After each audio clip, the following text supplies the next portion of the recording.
Has so much advantage in life, and there is so much prejudice, and there's so much, very rooted kind of mentality that keeps the women behind. Something like your cooperatives are nothing, he says. What can be done more? How can we change this, he says? We as an organization, for example, see the change coming from the local communities. That's why we are working with the local communities. Because if you change the prejudices in the localities, then the change tends to roll to other levels of life.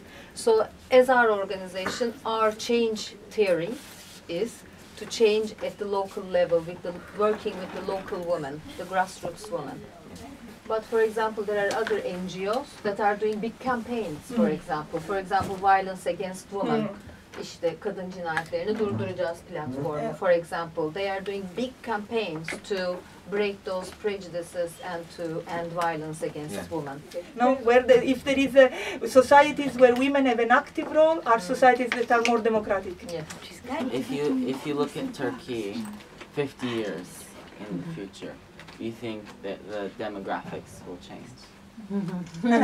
Yeah, there is hope in the future, and we need to keep that hope to be able to achieve something. So that's why we keep on working and struggling as our NGO and other NGOs as well, because we hope that with our work, with the new generation, there will come a change. But it also depends on the decision makers.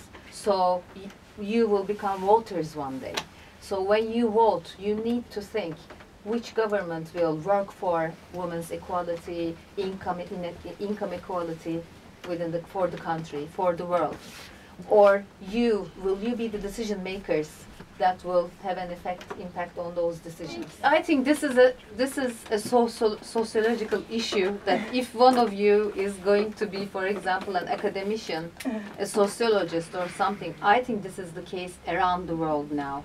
We need to look into communities and why they are voting for people that do not represent democracy, human rights, freedom. We really need to look into communities and understand why do people select these leaders and not a more democratic leader, for example.